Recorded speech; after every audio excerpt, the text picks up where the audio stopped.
Probably not. Mm-hmm. Maybe on rare occasion. Mm-hmm. Somebody said, why are we doing that? Yeah. Why are we, like, you're presenting, like, I'm going to do this. I think the president can do it. Mm-hmm.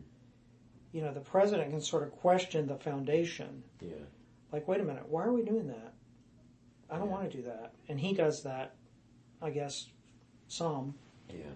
But yeah, I think it would be, I think Chris might have the authority to do it. I think that Jeff Spear might, relative, like if it's something with his area. Mm-hmm. And I think I could do it if it was, but it wouldn't be, if I did it, it wouldn't be, we can't do that. I've learned never to say that. We can't, I never say never. So I don't say we can't do that. I just say, well, let me look into that. That's a challenge relative to compliance. I think it's a challenge relative to accreditation, but let me see if I can figure out a way. Yeah. I've learned. That's how I've had to learn that. Yeah. Because we don't say that on this campus. Mm-hmm. We don't say those words. Mm-hmm. So, Can you think of an example of a time when someone, and you've given a little bit of one already, but when someone maybe did challenge a long-held belief and how the team kind of reacts to that? a long-held belief of the way we do things? Yeah, like a kind of long-held assumption of this is the way we do it. I think it's welcome to challenge the way it's done in higher ed in general, Uh-huh. and it's welcome to challenge the way it was done at Southeastern before on a Uh-huh. prior regime. Uh-huh. But I don't think it's welcome to challenge, Uh-huh. the core assumptions of the vision, that we have now. I don't Mm-hmm. think that's really on the table. I can't Yeah. remember when anyone has done that. I think that's sort of more of a religious conviction. It's like the pastor says, God is speaking to me. This is the vision. And if you're in this culture, if you're in the Pentecostal culture, that is it. There's not really a lot of, it's not a collaborative culture. It's a very authoritarian culture. And I think we have remnants of that. We still have it. We're not that, but we still come out of that. That's where we're coming from. And I think that would be, I can't think of the word, but that would be heresy. I mean, so. Yeah. But I mean, it's like this. This is not up for discussion. Yeah.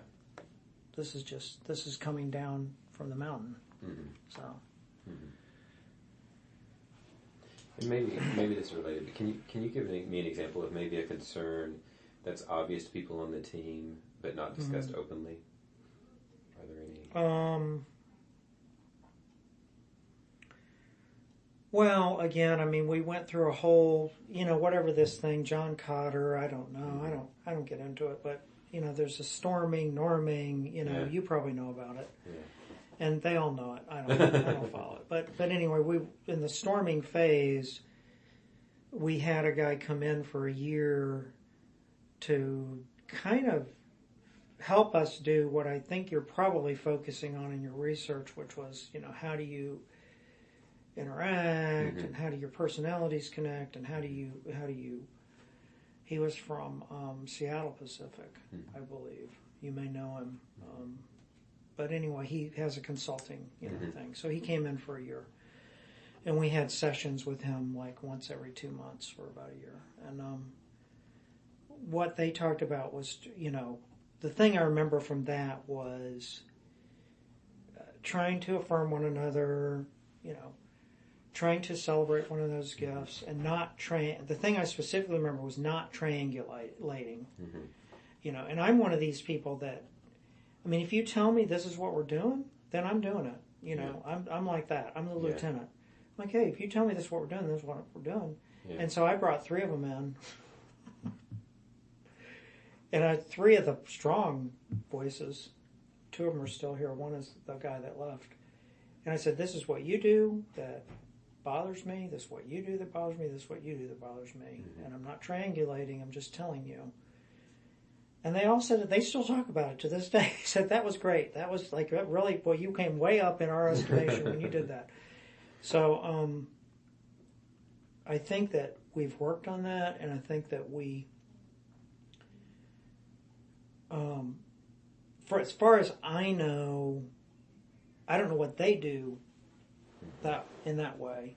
I avoid it. I work on avoiding it, Mm-hmm. and I think that's maybe the main value that he brought. If we worked with him for a year, if he did that one thing, that probably was worth it.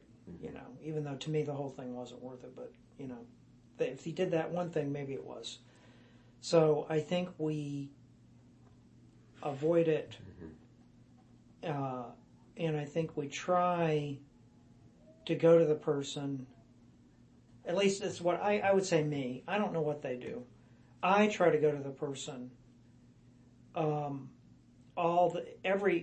Especially if it's something significant. If I see a significant conflict brewing, Mm-hmm. I call the person on the phone Mm-hmm. with our teams or whatever, and that happens maybe once a month. Mm-hmm. I see a major battle, like the battle lines are forming, and they're saying this about us, and we're I pick up the phone and call, even though that for me is Mm-hmm. like incredibly difficult. Yeah. Incredibly difficult. But I do that and say, look, I want to work this out. Yeah. Here's what I'm hearing. What can we do? How can we work it out? Mm-hmm. Nick is easy to work with on that. At least, I've worked with Bethany on a couple things like that. At least their posture with me is reasonable. I don't know what they say when they leave. I don't know who else they talk to, but I'm satisfied.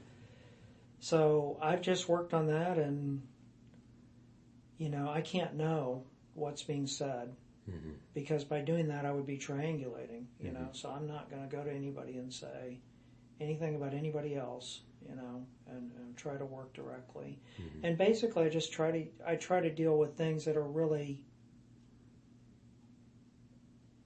really serious issues, and everything else I brush to the side and just say, don't worry about it. People say things, don't worry about it. Yeah. It's fine. Yeah. Don't make a mountain out of a molehill. Yeah. And I encourage, what I've done, I think this has helped a lot, is because I've encouraged all of my people to talk directly to people on the other teams when you're having a problem. And it doesn't even have to go to your supervisor. Just call somebody up. Get a friend in admission that you know and say, hey, every time these come over, they always have this, and we always have to fix it. What's going on? And see if you can fix it right on that level. And I think that helps. Yeah. That's 90% of it can be done that way. Yeah.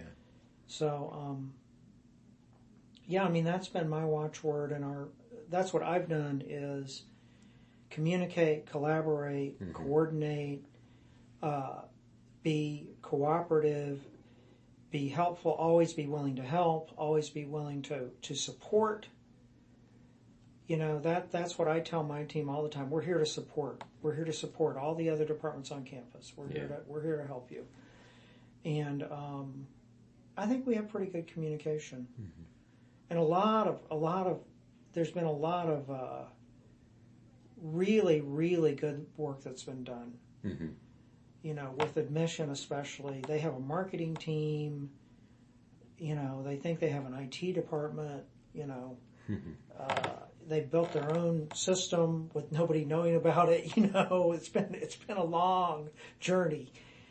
But at some point or another, they accepted the fact that I have people that know more about,